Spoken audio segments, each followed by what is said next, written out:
Nako, eto na mga kababayan, sumabog sa galit ha.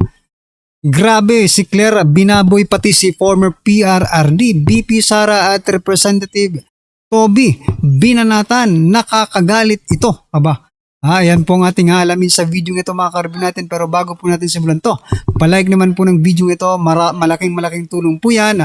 Maraming salamat po. At eto, pasadahan po muna natin yung mga nagte-trending na mga balita dito po sa social media bago po natin i-play ang video ito mga kababayan. Eto, unahin po natin tong si Ridon. Ito parang si Ridon po at si Luestro, no? Parang si President Bongbong Marcos Jr. at ito pong si Claire Castro. Hindi po nagtutugma ang kanilang mga sinasabi. Sabi po kasi dito ni Representative Terry Ridon, ayan Sabi niya po dito, ang impeachment process ni BP Sara ay nakabase sa ebidensya. Aba, nakabase daw sa ebidensya mga kababayan. Ito po, sabi po dito, mariing ipinagtanggol ni Terry Ridon ang impeachment process laban kay BP Sara. Iginit na ito ay malinaw na nakabase sa ebidensya at umiiral na batas, hindi sa haka-haka o politika. Mamaya patutunayan po natin nagsisinungaling itong si Ridon. Sa gitna ng mga posibilidad na muling umakyat sa Supreme Court of the Philippines ang usapin, sinabi ni Ridon na handang-handa ang House of Representatives na ipaglaban ang kanilang proseso. Dahil nasabi niya po dito, rules-based, evidence-based ang bawat hakbang ng komite. Lahat ng ruling ay nakaangkla sa ebidensya at umiiral na batas ayon kay Ridon. Ayan sabi po ni Ridon na base po sa ebidensya ang impeachment process ni BP Sara. Kaya nga ito nagkaroon ng sufficient in substance, no? At sufficient in form, no? So eto, basahin muna natin yung ilan po sa naging komento ng ating mga kababayan. Sabi po dito ni Ferdinand Rico Amora, dami nang hindi bumibiyahe na pampasahirong sasakyan. Bakit wala pa din aksyon o solusyon sa pagtaas ng gasolina? Emergency ito. Bakit parang hindi mahalaga sa gobyerno na asikasuhin ng tumataas na gasolina? Sabi, na sertipikahan na ng Pangulo as urgent yung excise tax. Excise tax, ano ang nangyari? Aba, maletagang, sure ka?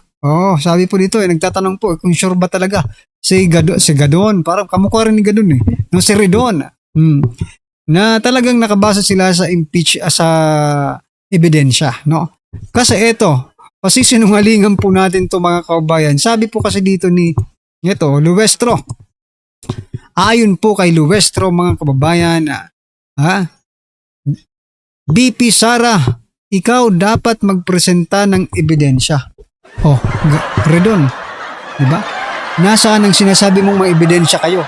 Kung ang ebidensya ninyo ay kukunin nyo rin kay BP Sara. Diba?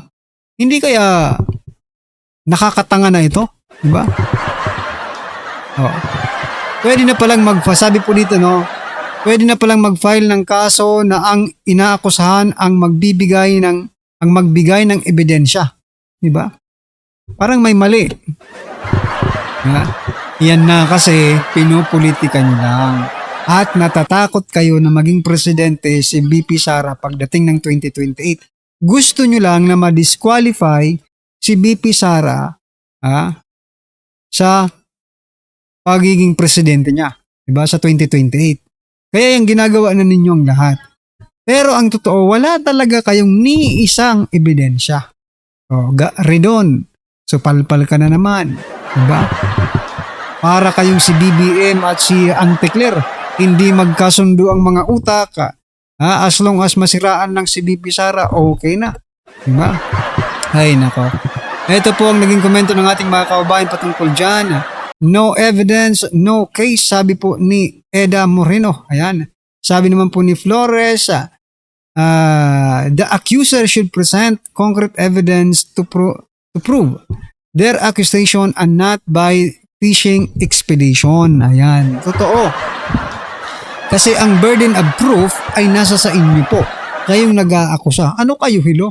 Ako na, for example lang, ako na inakusahan, ako pa maglalatag ng ebidensya para maging to prove, no, that I am guilty. Ano yun? Diba? Naloko na. Sabi po ni Jemel Bray, what happened to the burden of proof lies on the hand of the accuser or all will be just hearsay? Yan na ang sinasabi natin, no? Sabi naman po ni Clarito, nag-file kayo ng kaso kay BP, dapat may mga ebidensya na kayong hinahawakan. Nabaliktad na yata ang proseso. Baliktad na po ang proseso, mga kababayan, no? Ay, nako. Anyway, ano po ang inyong masasabi dito, mga karibu natin? Just comment down below kasi eto, papasadahan na po natin itong si Yusek Claire Castro. Aba, pati si former President Duterte dinamay na, mga kababayan. Eto, pakinggan po natin to at bigyan po natin ng reaksyon. Pasok. Congressman Toby Chanco. Yes. Itong si Congressman Toby Chanco, ang daming sinasabi, pero wala tayong nakikitang anumang ebidensya. Kaya ang hamon natin mismo kay Congressman Toby Chanco para mapatunayan niya to. Hindi ba dapat kahit hindi pa presidente, ang vice-presidente dapat nagtatrabaho na siya para mapanagot ang mga di umanong korap, lalong-lalo na doon sa mga ghost projects nung panahon ng kanyang ama. The President. Ha? Ano yun? Ha? Paano napunta dun? Teka lang. Una, pinag-uusapan nila si Toby Chanco, di ba? Tapos napunta kay BP Sara, napunta kay former President Duterte at nagkaroon pa ng ghost project si former President Duterte. Ay, grabe na ito, mga kababayan. Ha? Mukhang nakaprogram na itong si Claire Castro. Kahit ang tinatanong sa kanya ay si Toby Chanco, dinamay na si BP Sara, dinamay pa si former President Duterte. Ang mas malala, yung kay former President Duterte, dahil may ghost project daw. Diba? Teka lang, ang pinag-uusapan po nating mga ghost project, yung mga flood control scam na umaabot po ng trilyon, ay sa panahon po ninyo, hindi po sa panahon ni former President Duterte. Diba? Sa panahon nyo po nangyayari ang mga ito, hindi sa panahon ni former President Duterte. Exempted from the anti-EPAL provision in the General Appropriations Act of 2026. That is the event of the president. So he should at least show to the people that the government is running, the government is properly managed for the country and for the people. So dapat makita siya. Dapat nakikita ang Pangulo dahil ang pagpapakita ng Pangulo ay pagpapakita ng tiwala sa mga kababayan natin. Dapat magpakita ang Pangulo. Ha? Oo, talagang dapat nagpapakita ang Pangulo. Pero para sa akin, pass muna kay President Bongbong Marcos Jr. Bakit? Iba magsalita eh. Iba yung utak, mga kababayan, no? Biruin nyo, nagsalita, di ba? Eto, nagde-trending ito, malamang napanood nyo na po ito. Nagsalita siya, nag-speech siya doon sa mga teachers, di ba? Aba, puring-puri niya yung mga teachers at alam nyo ba kung anong sinabi niya? Tuni-tuniladang pansit ang niluluto ng mga teachers. Ano po ang... Grabe naman po yung ninyo sa mga teachers, tagaluto ng pansit. Mayroon nga ako nakakita yung isang teacher, parang ang sama ng tingin eh. Di ba? Ang sama ng tingin sa presidente nung sinabi yun, mga kababayan. Kasi parang, grabe ka naman. Parang talagang dinadown mo yung mga teachers eh. No? Kakaiba ka kung magpumuri. Na kung anumang krisis meron tayo, ay maaari natin itong malampasan. Salamat po. Next question, Tristan Nadalo, Newswatch Plus. Hi, Yusek. Ngayong linggo rin po mag-uumpisa na yung impeachment hearings kay Vice President Sara Duterte on March 25. But as early as last week, may mga nagsasabi na po na there's impeachment vote buying. May mga nagtatangka na rin pong gusto daw i-impeach si Vice President Duterte para malayo sa flood control scandal or para hindi sila madawit doon. Ano po ang pananaw ng palasyo sa ganitong mga pahayag na iniimpluwensyahan yung mangyayari sa impeachment? Sino nagsabi niyan? Isa po nagsabi, si Congressman Toby Chanco. Yes. Itong si Congressman Toby Yanco, ang daming sinasabi, pero wala tayong nakikitang anumang ebidensya. Sinabi niya na 1,000,000% na papanagutin ng Vice Presidente ang mga corrupt or gumawa ng anomalya sa pondo ng bayan, especially the flood control projects. Kaya ang hamon natin mismo kay Congressman Toby Chanco para mapatunayan niya to. Hindi ba dapat kahit hindi pa presidente, ang Vice Presidente dapat nagtatrabaho na siya para mapanagot ang mga di umanong corrupt, lalong-lalo na doon sa mga ghost projects nung panahon ng kanyang ama. Madali naman niya malalaman kung sinong involved dito. Masasabi ko lang mga kabait, cool. Diba? What the? Anong pinagsasabi mo? Diba? Auntie Claire, ayusin mo naman. Diba? Papunta ka na naman kay former President Duterte. Ang pinag-uusapan nga, flood control scandal. Diba? Diba? Ang ano ng tanong eh. Ang clear, very clear po yung tanong. Bakit napunta sa Duterte? Diba?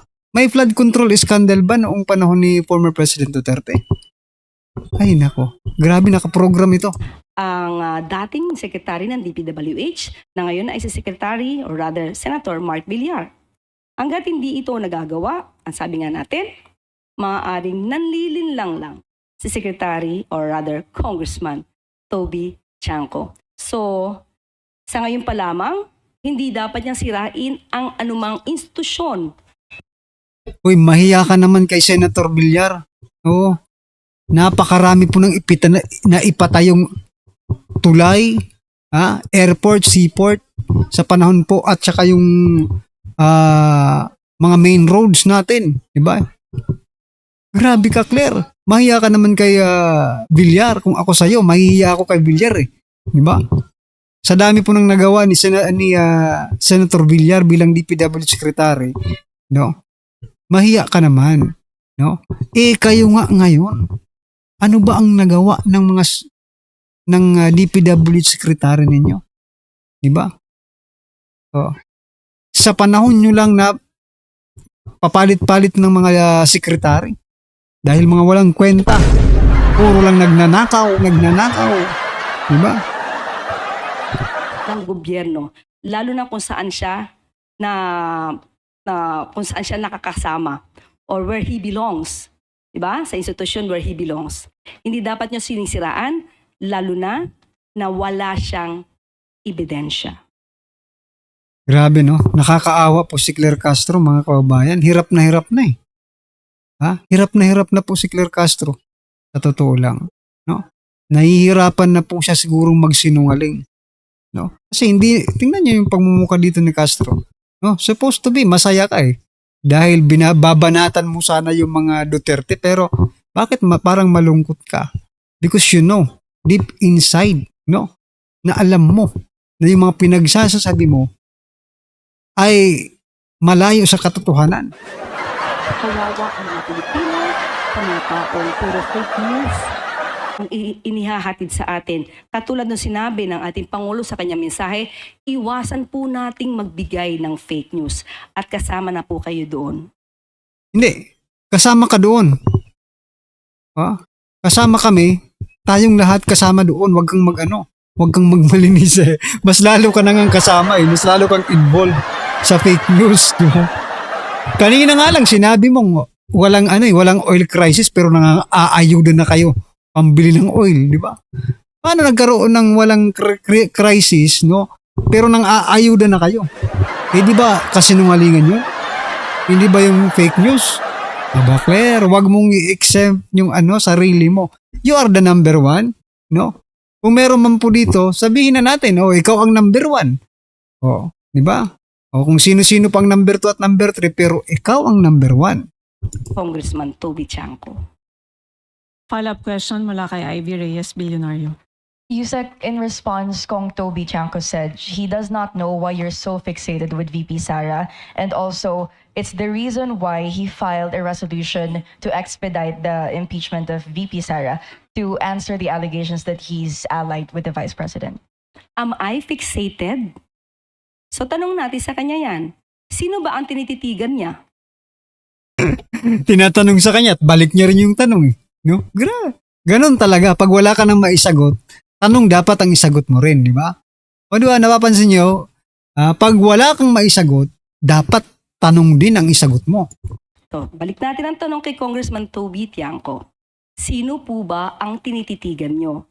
Kasi marami naman po na nai-involve sa mga anomalya at sa korupsyon, pero nililihis nyo ang inyong mata. At mukhang iniligtas nyo pa at nilalagay nyo sa pedestal. Samantalang noon pa po, last year pa po, ito na i-issue. Pero wala kayong anumang ingay patungkol dito. At sinasabi lamang niya, millions compared to billions. Ibig bang sabihin kapag mas maliit ang halagang di umanong ninakaw, ay wag nang pansinin. Hindi po ganun mga kababayan, no? Mas masakit lang yung malaki, di ba? Mas masakit yung malaki kasi billions yun eh, no? Hindi porket ganyan ang concept, no? Mas maliit, hindi porket maliit, hindi na imbestigahan, yung malaki lang imbestigahan. Dapat parehas pong imbestigahan kung yan po ang ano mo, kung yan po ang gusto mong i-point out, di ba? Mas masakit sa aming parte ng mga taxpayers, no? Sa ating lahat.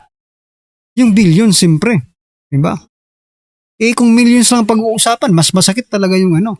Mas more accountability yung billions. Diba? Kaya Claire Castro, wala ka nang kawala dito. Wala ka nang kawala. Anyway, ano po ang inyong opinion, reaksyon na patungkol po sa video nito mga kababayan? Just comment down below. At syempre, huwag pong kalimutang i-like at i-share po ang video nito. Malaking tulong po yan. Maraming salamat po.